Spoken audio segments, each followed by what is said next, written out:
میرے محترم بھائیوں، رمضان المبارک کے مہینے میں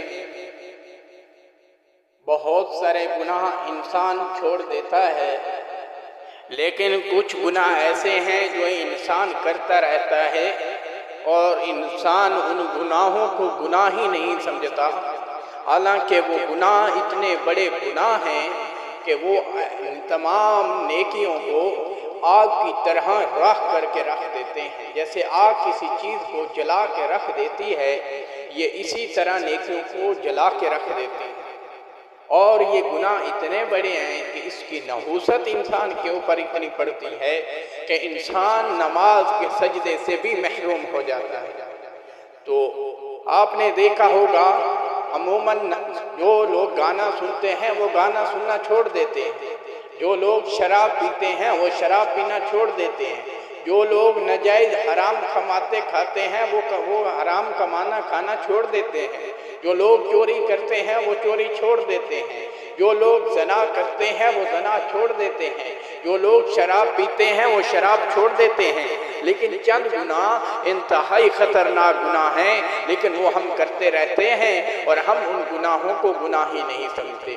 اس میں ایک تو زبان کا گناہ ہے کہ زبان ہماری پہ یا تو اللہ کی ناشکری ہوتی ہے، یہ بھی بہت بڑا گناہ ہے، اور نیکیوں کو آگ میں ڈالنے والی بات ہے، نیکیوں کو جلا دیتے ہیں، یہ گناہ بھی۔ اور دوسرا اپنی زبان سے کسی کا شکوہ کرنا، کسی کی غیبت کرنا، کسی کی برائی کرنا، یہ ہم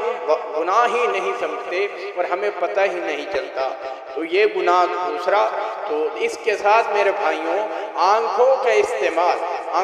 یہ آنکھیں جو ہیں بد نظری، یہ ایک گناہ ہے، بد نظری، آنکھوں کا غلط استعمال یہ گناہ ہے، اور یہ گناہ کبیرہ ہے، تو یہ بھی انسان کی نیکیوں کو آگ کی طرح جلا کر راکھ کر دیتی ہے۔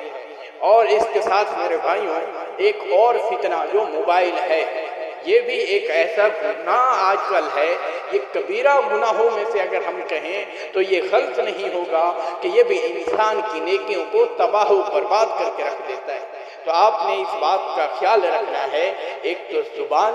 یہ جو ہے آپ کی غلط استعمال نہ ہو، یہ کیسے ممکن ہو سکتا ہے؟ ہماری آنکھ صحیح استعمال ہو، یہ کیسے ممکن ہو سکتا ہے؟ اور دوسری بات، ہم کہتے ہیں کہ ٹائم بھی تو گزارنا ہے، تو اسی لیے موبائل دیکھتے ہیں، تو وہ ہمارا ٹائم کیسے گزر سکتا ہے؟ جب ہم اپنی زبان کو اللہ کی ذکر میں مشغول رکھیں گے، جب ہم اپنی نظروں سے قرآن مجید کو دیکھ کر پڑھیں گے، ہماری نظر قرآن مجید کے اوپر ہوگی، پھر ہماری نظر کا بھی استعمال